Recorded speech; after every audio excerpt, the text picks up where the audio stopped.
Mga negosyong walang kwenta pero bumenta. Naranasan mo na bang makaisip ng negosyo pero natatakot kang subukan dahil baka hindi bumenta? Subukan mo lang, malay mo bumenta. Tulad nitong mga negosyong ito na tila walang kwenta pero bumenta. Kakaibang patatas. Sa panahon ngayon, napakadali na ang pag-contact ng mga tao na malayo sa iyo. Kung may mensahe kang gustong iparating, Happy Birthday, Happy Valentine's o ano pa, pwede mo na lang i-chat sila sa Messenger o mag-post sa Facebook o Twitter. O kung gusto mo ng mas old school, pwede ka magpadala ng letter. Pero paano kung sabihin ko sa iyong pwede kang magpadala ng mensahe gamit ang isang patatas? Oo, tama ang narinig mo. Noong mid-2016s, itinayo ni Alex Craig ang isang kakaibang negosyo kung saan magpapadala ka ng mensahe gamit ang isang patatas. Isusulat lang sa malaking patatas ang mensahe mo na dapat ay hindi lalagpas ng 140 letters o characters at ipapadala mo ito sa taong gusto mong i-greet o ano pa.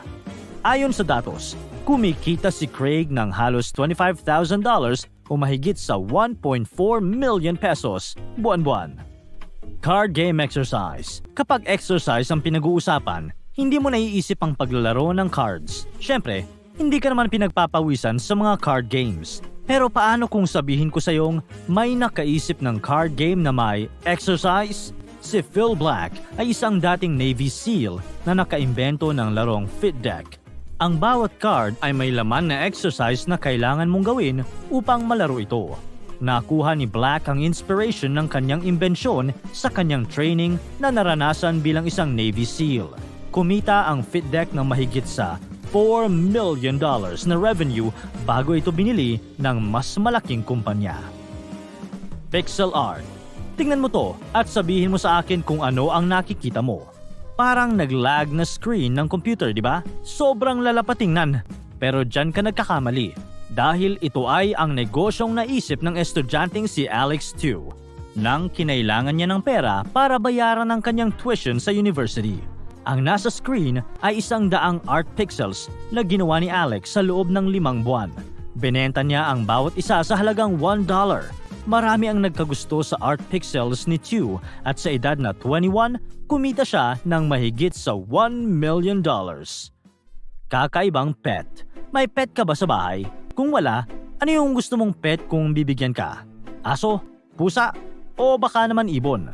Depende naman sa tao yan, pero sigurado akong wala sa inyo ang nagsabi na gusto niyang magkaroon ng alagang bato.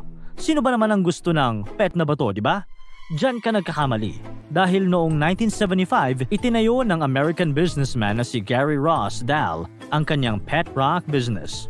Oo, nagbenta siya ng mga smooth stones na pwedeng gawing alaga ng mga bata o kung sino pa. At nakakatawa man siya pakinggan, gumana ang ideyang ito ni Ross at maraming bumili ng kanyang produkto. Binenta niya ito sa halagang $4 o mahigit kumulang 200 pesos at lumagpas pa sa 1 milyong tao ang nag-order nito. Kaya naman, dahil sa negosyong ito, naging milyonaryo si Ross. Kakaibang drawing. Yung gusto mong magbigay ng drawing para sa kaibigan mong may birthday o kaya sa girlfriend o boyfriend mo pero hindi ka marunong. Kaya naman, nagpa-drawing ka na lang sa isang artist o cartoonist. Ito ang naging inspiration ni Steve Gadlin para sa kanyang negosyo. Pero may kakaiba itong twist. Iisa lang ang dinodrawing ni Steve. Pusa. Oo, pusa lang ang kanyang idodrawing.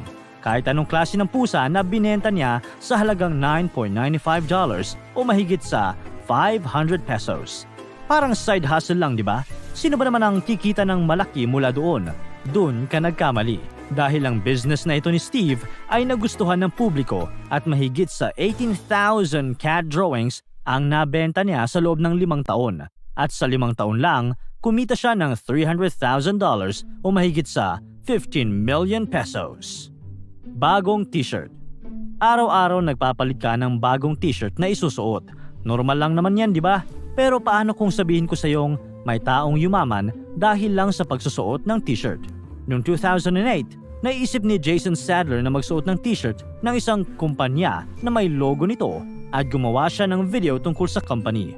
Pinost niya ito sa Ustream at YouTube hanggang sa araw-araw na niya itong ginagawa para sa iba pang mga companies.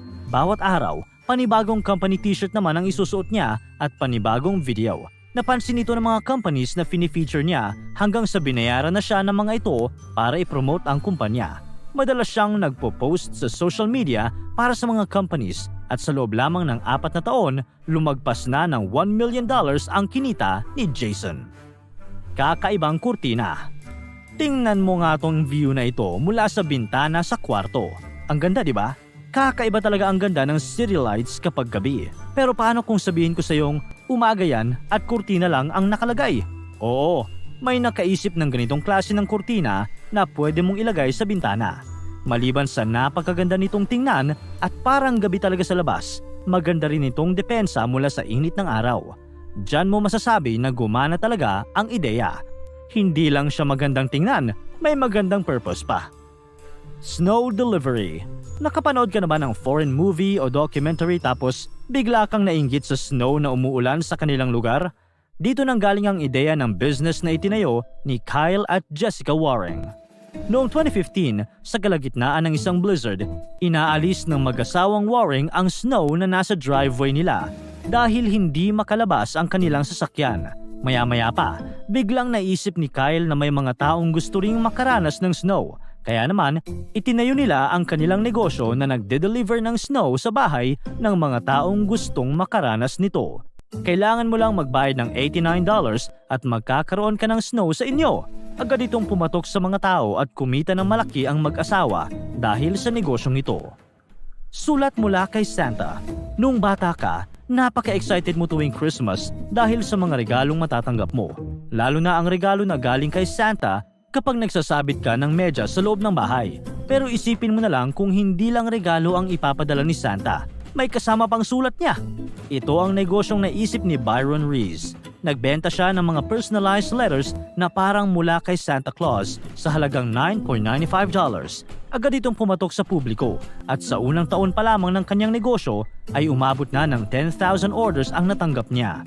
Sinimulan niya ang kanyang negosyo noong 2001 at pagsapit ng 2005, lumagpas na ng $1 million ang kinita ni Byron. Kakaibang kumot. Tuwing giniginaw ka sa gabi, sa kumot ka nakadepende.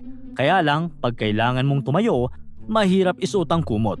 O kung nanonood ka ng TV habang nakakumot, mahirap gumalaw dahil baka matanggal ito. Pero paano kung pwede mong isuot na parang damit ang kumot mo? Isang 17-year-old college student ang nakaisip nito. Habang nasa college, madalas nanonood ng TV si Gary Clegg sa kanyang kwarto habang nakakumot. Upang mailabas niya ang kanyang kamay sa kumot at magamit ang remote, binutasan niya ito hanggang sa naisip niya ang kilala na ngayon na slanket. Isang kumot na may sleeve na pwede mong isuot. Sa loob lamang ng ilang linggo, nakabenta siya ng 1,200 slankets. At ngayon ay multimillionaire na si Gary dahil sa kanyang imbensyon. Ilan lang ito sa mga negosyo na tila walang kwenta pero bumenta. Ikaw, may alam ka pa bang negosyo na walang kwenta pero bumenta? Para tuloy-tuloy ang saya at kwentuhan, huwag kalimutan mag-subscribe sa Bubbly YouTube channel at pindutin ang notification bell.